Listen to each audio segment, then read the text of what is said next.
이 시간 하나님께서 저와 여러분에게 주시는 말씀 창세기 6장 22절 말씀입니다. 함께 읽겠습니다. 노아가 그와 같이 하여 하나님이 자기에게 명하신 대로 다 준행하였더라. 제가 한번 다시 읽겠습니다. 경청해 주십시오. 노아가 그와 같이 하여 하나님이 자기에게 명하신 대로 다 준행하였더라. 아멘. 우리 부모는 자녀를 보고 기뻐하죠? 아닌가요? 표정이 아닌 분이 좀 있네요. 부모의 기쁨은 자녀입니다. 자녀가 건강하게 잘 자라고 또 어디에서도 인정받고 자랑할 만한 자녀라면 더욱 그럴 것 같아요.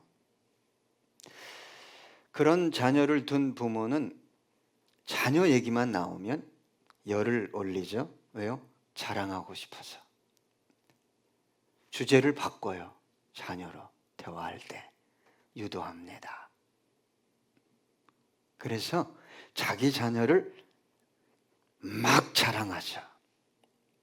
여러분, 부모는 세상 모든 일이 다 잘 풀려도 자녀가 잘못되면 기쁘지 않습니다.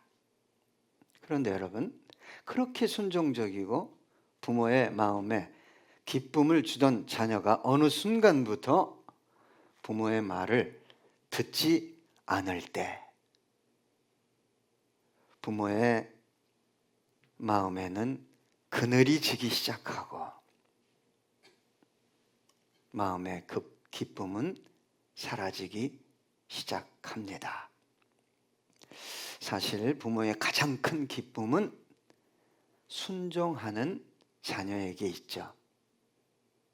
단지 성공했다고, 탁월한 능력을 소유했다고 기뻐하는 것이 아닙니다. 성공하지 못했어도, 탁월한 능력을 소유하지 못했어도 부모 말하면 내 엄마, 내 아버지 순종하면 부모는 기쁨이 됩니다.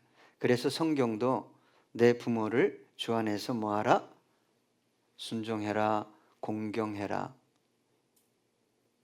에베소서에서는 그 원어가 너 가치 있게 여겨라. 성경은 순종하는 자녀에게 두 가지 복을 약속했어요. 장수, 형통의 복을 약속했습니다. 부모에게 순종하는 자녀는 세상 속에서도 순종합니다. 그래서 잘 되는 거예요. 요즘 같은 세상에서는 더욱 그럴 것입니다. 내가요? 왜요? 왜 해야 되는데요? 좀 사이즈가 꽤 큰 목사님이 대화했어요. 저랑 청년들한테 뭐 좀 시키면 내가요? 교회에서 그런대요. 왜요?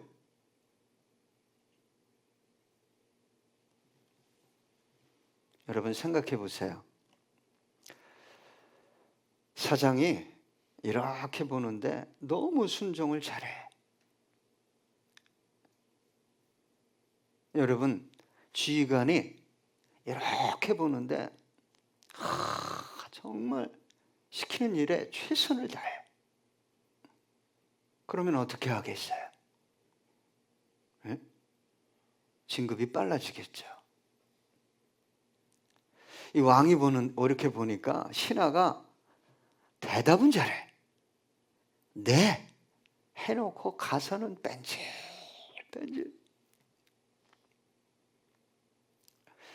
저도 어제 탁구장에 가서 막 뜯은 거를 좀 날랐어요. 막노동을 많이 하신 분들 사이에서 하려니까 허리가 얼마나 아픈지. 그런데 하나 옮겨놓고 쉬고 하나 옮겨놓고 쉬고 그러면 그 일을 시킨 분이 어떻게 하겠어요? 다음에 저 사람 빼세요. 여러분, 모든 것을 쥐고 있는 분이 정말 순종적으로 일을 잘하는 분을 보면 다 맡깁니다. 거기에다가 목숨까지 걸어. 그러면 어떻게 하겠어요? 그래서 여러분, 요셉이 보디발 눈에 쑥 들어온 거예요. 보디발 눈에 쑥 들어오니까 집이 엄청 컸어요. 부유했어요. 거기에 가정 총무가 된 거죠. 이제는 감옥에 들어갔어요. 감옥에 들어갔는데 간수장의 눈에 쑥 들어왔어요. 여러분, 눈에 쑥 들어오는 분이 있어요. 그러니까 요셉에게 맡기고 별 말할 게 없었어요. 그 다음에 누구 눈에 들어왔어요, 박 집사님? 바로의 눈에 쑥 들어왔어요. 왜요? 내가요? 좋아요. 당장은 편해요. 네, 안 하니까. 다 따져서 내가 해야 되는 게 옳으면 하니까. 위대한 사람 못 되죠. 대성하지 못합니다.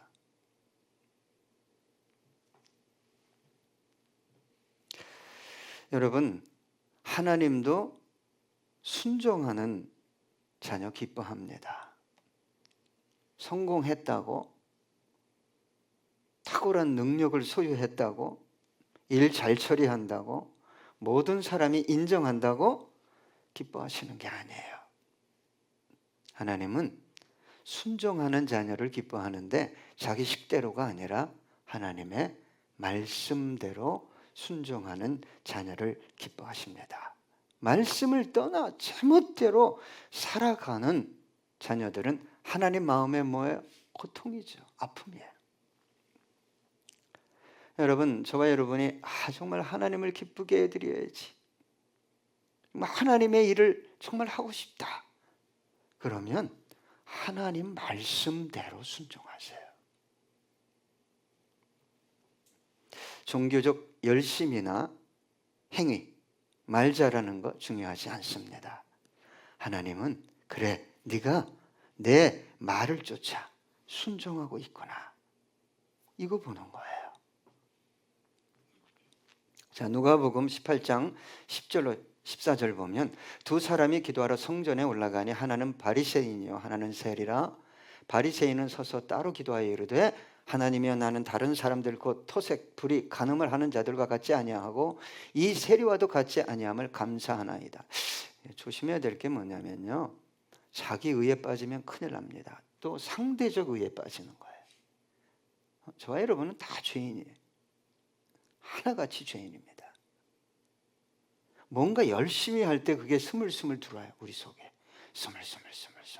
나는 일에 2번씩 금식하고 또 소득의 11조를 드리나이다 하고, 세리는 멀리 서서 감히 눈을 들어 하늘을 쳐다보지도 못하고 다만 가슴을 치며 이르되 하나님이여, 불쌍히 여기소서, 나는 죄인 이로소이다 하였느니라. 내가 너희에게 이르노니 이에 저 바리새인이 아니고 이 사람이 의롭다 하심을 받고 그의 집으로 내려갔느니라. 무릇 자기를 높이는 자는 낮아지고 자기를 낮추는 자는 높아지리라 하시니라. 그러니까 종교 행위를 열심히 하고 지도자급에 올라가고 모든 사람이 인정했는데 하나님은 뭐라고 얘기했어요? 나는 그를 인정할 수 없다, 이렇게 얘기했다는 거예요. 여러분은, 하나님은 만물의 주인이죠. 저와 여러분의 주인입니다. 하나님에게 능력과 지혜와 권세와 영광이 있는데 무한하게 있습니다. 저와 여러분이 하나님께 대체 뭘 드릴 수 있죠? 여러분, 무엇을 드려야 하나님이 기뻐하실까요? 다 하나님의 것이에요. 하나님의 것인 것을 믿고 인식하지고 하지 못하고 뭔가를 드리고 하니까 내가 하는 거예요. 내 거 가지고. 주님의 것이 다. 어느 날 박 목사야 와라, 할렐루야 하고 이 땅을 떠나는 거죠. 여러분의 것이기 때문에 지난주에 제가 말씀드렸어요. 움켜쥐는 거예요. 몸뚱아리도 내 거고, 감정도 내 거고, 시간도 내 거고. 아닙니다. 다 주님의 것이에요. 여러분, 저와 여러분이 보기에 엄청난 것을 드렸어요. 바리새인처럼 금식도 하고 11조도 드리고 굉장한 거 드렸어요.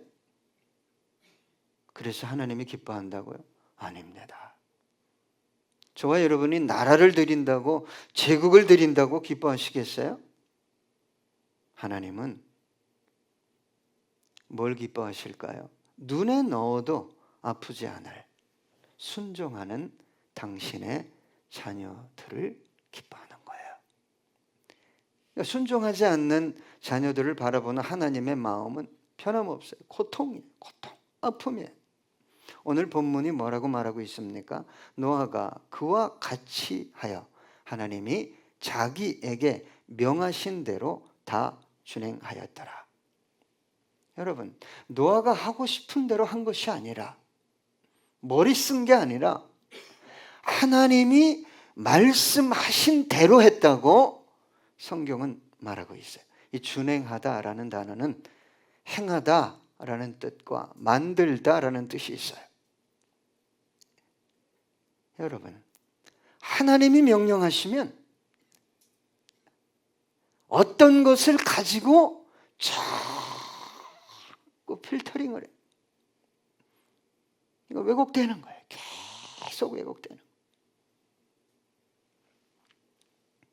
여러분, 내가 하고 싶은 대로 하는 것이 아니라 하나님이 명령하신 대로 하는 것이 하나님의 기쁨입니다. 이것처럼 하나님을 기쁘게 해드릴 수 있는 것은 있다? 없어요. 여러분, 봉사도 마찬가지.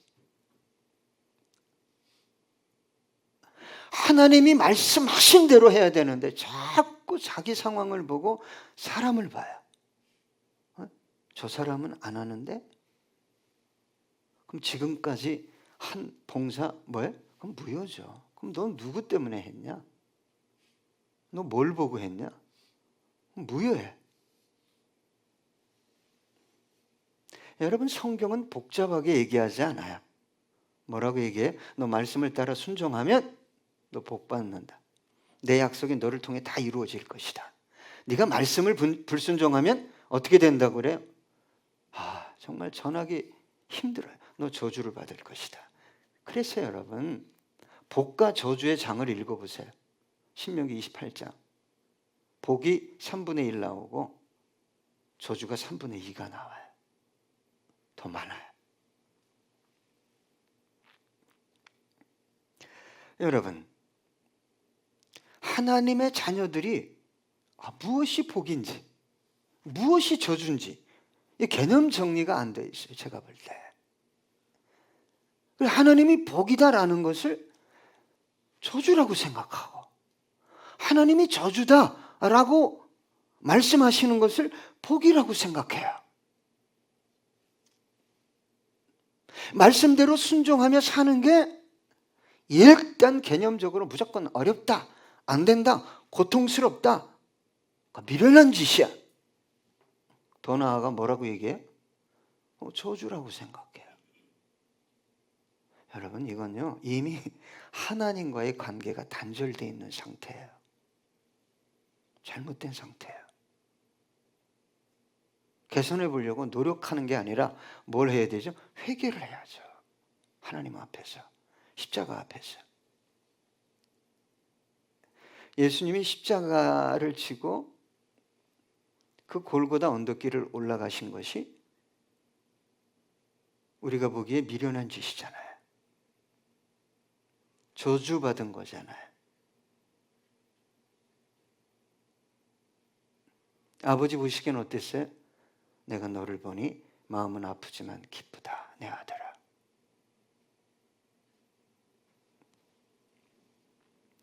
여러분, 아담이 하나님의 말씀 순종하지 않아서 지금까지 악이 관영하는, 그죠? 사망과 가난과 저주와 갈등과 전쟁과 다툼과 싸움이 끊이지 않습니다. 이 땅에서 끊이지 않아요. 둘째 아담인 예수 그리스도께서 이 땅에 오셔서 아버지 말씀에 순종했어요. 순종은 쉬운 게 아닙니다. 머리 써서 계산해서 걸어갈 수 있는 길도 일도 아닙니다. 그래서 여러분, 예수 믿으면 영원한 저주와 사망에서 해방되고 영원한 생명과 자유, 축복, 영광을 얻게 되는 것입니다. 사울 왕이 왜 망했어요? 하나님이 말씀하시면 자기 식대로 행동해요. 내가 보기에 옳은 대로 행동한다 이 말이에요. 이게 나에게 유익이 되냐? 백성들에게 유익이 되냐? 그것부터 다 따지니까. 사무엘상 15장 19절로 21절 보니까 어찌하여 왕이 여호와의 목소리를 청종하지 아니하고 탈취하기에만 급하여 여호와께서 악하게 여기시는 일을 행하였나이까. 사울이 사무엘에게 이르되 나는 실로 여호와의 목소리를 청종하여 여호와께서 보내신 길로 가서 아말렉 왕 아각을 끌어왔고 아말렉 사람들을 진멸하였나이다. 참 기가 막히죠. 정반대의 말을 하고 있으면서도 순종했다고 말해요. 자, 다만 백성이 그 마땅히 멸할 것 중에서 가장 좋은 것으로 길갈에서 당신의 하나님 여호와께 제사하려고 양과 소를 끌어왔나이다 하는지라. 두 가지가 나와요. 나는 순종했습니다. 하나님께 제사하려고 합니다. 멋있죠? 얼마나 멋있어요. 한날에 죽었어요. 세 아들과 함께. 그러니까 순종이 뭔지, 하나님이 뭘 요구하는지 모르면 주님 앞에서 당황하는 일이 벌어지는 거죠. 마지막에. 자, 같은 장 22절로 23절 보니까 사무엘이 이르되 여호와께서 번제와 다른 제사를 그의 목소리를 청종하는 것을 좋아하심같이 좋아하시겠나이까. 순종이 제사보다 낫고 듣는 것이 순양의 기름보다 나으니 이는 거역하는 것은 점치는 죄와 같고 완고한 것은 사신 우상에게 절하는 죄와 같음이라. 왕이 여호와의 말씀을 버렸으므로 여호와께서도 왕을 버려 왕이 되지 못하게 하셨나이다 하니, 제가 항상 강조하는 게 여러분 뭡니까? 어떻게 말씀대로 살아, 이 한마디 했으면요, 회개하세요. 정말 회개해야 됩니다. 이게 나눌 때 말씀대로 살고 싶어요. 뭐 권사님, 목사님, 집사님 잘 안 됩니다. 기도해 주세요. 또 실수했어요. 이미 선을 거놓고 장벽을 쳐버린 사람이 하나님과의 관계가 단절된 거예요. 그 벽을 어떻게 허물 거예요? 그리고 와서 뭘 기도하는 거죠? 하나님께 뭘 기도하죠?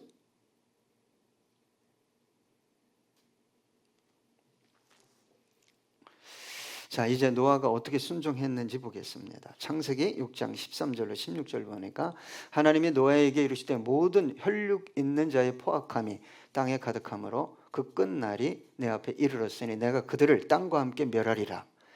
너는 고페로 나무로 너를 위하여 방주를 만들되 그 안에 칸들을 막고 역청을 그 안팎에 칠하라. 내가 만든 방주는 이러하니 그 길이는 300규빗, 너비는 50규빗, 높이는 30규빗이라. 거기에 창을 내되 위에서부터 한 규빗에 내고 그 문은 옆으로 내고 상중하 3층으로 할지니라.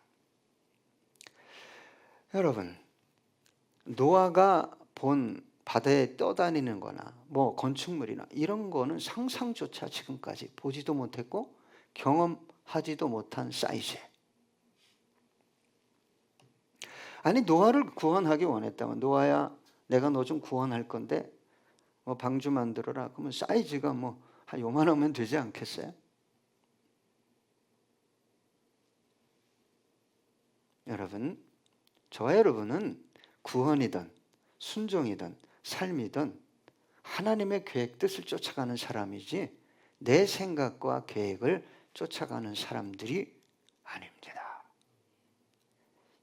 여러분, 곁길이 얼마나 많은지 몰라요, 신앙생활에. 그리고 자기가 곁길로 너무 멀리 갔는데도 몰라요. 몰라.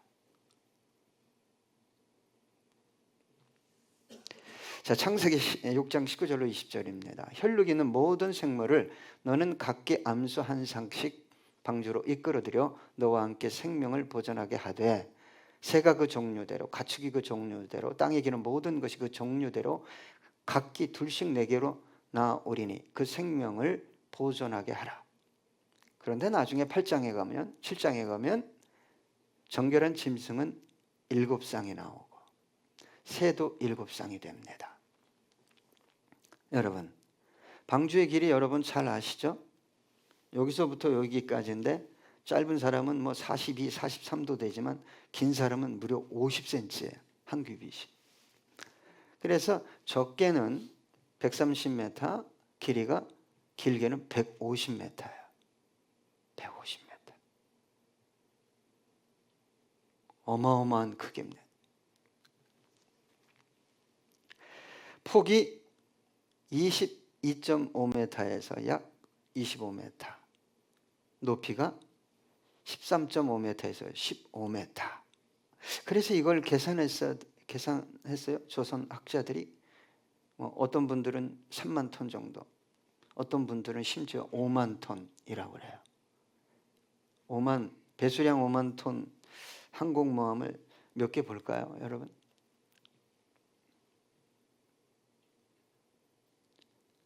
(5만) 톤급의 항공모함 모습을 잠깐 보세요. 계속 보여줘 보세요.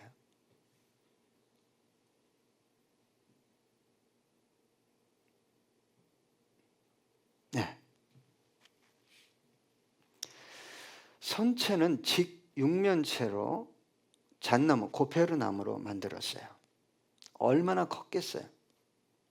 무지막지하게 큰 그 괴 상자를, 아크를 안팎으로 칠했어요.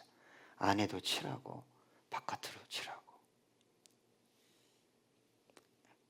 여러분, 세상 물결이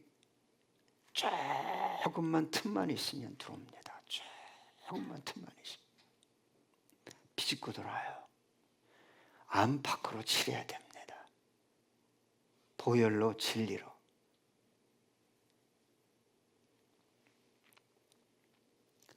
여러분, 방주는 추진체 항해 시스템 전혀 없었어요. 심지어 닷도 노도 키도 없었어요. 그러나 하나님의 섭리에 맡겨진 가장 안전한 완전한 구조물이었어요. 길이가 6이고 폭이 1이에요. 6대 1입니다. 이게 방주의 비밀인데, 미국의 저명한 조선 건축가 조지 W. 디카는 노아의 방주를 본따서 뭘 만드느냐? 미국 함대의 기함이라는 것은 제독이나 총사령관이 타는 배를 의미합니다. USS 오리건호를 설계하고 만들게 됩니다. 여러분, 동물의 종류가 17,600여 종류예요. 정결한 짐승 7쌍, 부정한 짐승 1쌍, 새는 또 7쌍, 7쌍. 동물의 평균 크기가 양이었다고 그래요. 양. 그러면 이 방주에 탄 동물의 숫자가 얼만큼이냐? 12만 8,520마리였다 그래요. 이 표정이 나와 무슨 상관인데? 그래서 창세기 6장 21절, 혈육 있는 모든 생물을 너는 각기 암수 한 쌍씩 방주로 이끌어들여 너와 함께 생명을 보존하게 하되. 21절입니다. 21절 됐습니다. 예. 이 어마어마한 12만 8,520마리 우글우글 대는 짐승과 네가 생명을 방주에서 유지해야 되는데 방주에서 머무른 기간이 얼마냐? 노아가 600세 되는 2월 17일에 방주에 들어가요. 그래서 방주에서 나올 때가 601년 2월 27일이에요. 그러면 1년 열흘이죠. 근데 방주 속에 홍수가 나기 일주일 전에 들여보냅니다. 계산하면 얼마 정도 될까요? 예, 빨리 계산하면 벌써 답이 나왔을 거예요. 약 382일 동안 노아 식구가 아니라 동물까지, 짐승까지 먹여야 돼요. 대체 얼마만큼의 양식을 준비해야 했을까요? 대체 방주를 언제부터 만들어야 했을까요? 어떤 분은 120년 걸렸다, 어떤 분은 100년 걸렸다, 어떤 분은 40년 걸렸다. 그게 그렇게 중요할까요?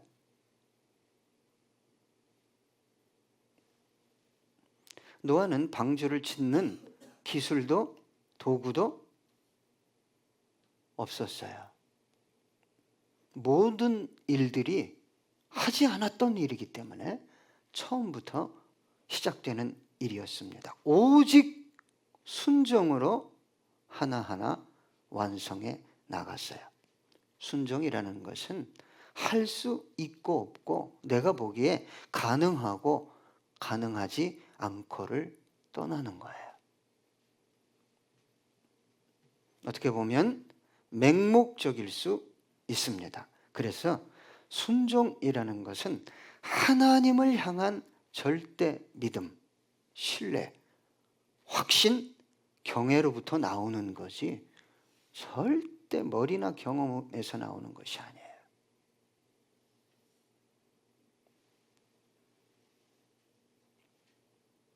여러분, 하나님은 인간이 다 알 수 없어요.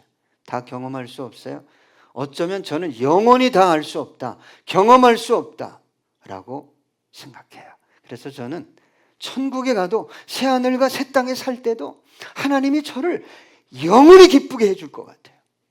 서프라이즈. 하나님이 이런 분이구나. 오늘 놀랬는데 조금 있다 놀래고, 내일이란 개념이 있을까요, 오 집사님? 이것 말고 난 몰라, 안 가봤어. 우리는 시간 안에 있잖아요. 내일도 놀래고 모레도 놀래고.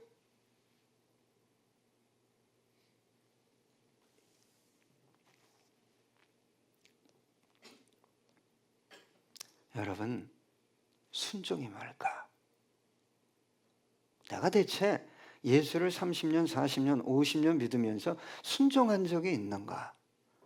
그걸 점검하지 않으면 앞으로도 저와 여러분의 삶은 동일한 수준이거나 구원에 이르러야 하기 때문에 더 절박한 삶일 수 있다라고 저는 생각해요. 노아는 어떤 사람이었을까요? 성경은 노아를 이렇게 소개하죠. 창세기 6장 5절부터 8절입니다. 여호와께서 사람의 죄악이 세상에 가득함과 그의 마음으로 생각하는 모든 계획이 항상 악할 뿐임을 보시고 땅 위에 사람 지으셨음을 한탄하사 마음에 근심하시고 이르시되 내가 창조한 사람을 내가 지면에서 쓸어버리되 사람으로부터 가축과 기는 것과 공중의 새까지 그리하리니 이는 내가 그것들을 지었음을 한탄함이니라 하시니라. 그러나 노아는 여호와께 은혜를 입었더라. 포인트는 뭐예요? 은혜입니다. 이 종말의 시대에 은혜가 머물러 있는 영혼, 진짜 은혜를 쫓아가는 영혼을 보면 하나님이 얼마나 기뻐하실까? 여러분 중심에서 은혜가 사라지는 것을 통곡해야 되는데, 통장에서 잔고 빠져나가는 걸 통곡하고 있어요. 바꾸셔야 됩니다. 은혜가 살려요. 육체까지, 환경까지. 창세기 6장 9절은 이렇게 말합니다. 이것이 노아의 족보니라. 노아는 의인이요 당대의 완전한 자라 그는 하나님과 동행하였으며. 너무 완벽해요. 의인이요 완전한 자요 하나님과 동행했대요. 그를 통해서 일할 수밖에 없어요. 아무에게나 방주 지으라고 했겠어요? 고집사님에게 방주 지으라면 말이야 막걸리야. 심지어 죄송합니다 선동했을 거예요. 이 종말의 시대 저와 여러분에게 누군가를 구원하기 위해 너 교회자라. 방주가 교회잖아 라고 명령하신다면 노아와 같이 순종할 사람이 과연 이 땅에 이 민족 가운데 몇 명이나 있을까? 저와 여러분이 순종해야 저와 여러분도 살고 교회도 살고 이 민족도 삽니다. 끝으로 찬양하시겠습니다. 주님의 뜻을 이루소서. 고요한 중에 기다리니 진흙과 같은 날 빚으사 주님의 형상 만드소서. 주님의 뜻을 이루소서. 주님 발 앞에 엎드리니 나의 맘속을 살피시사 눈부신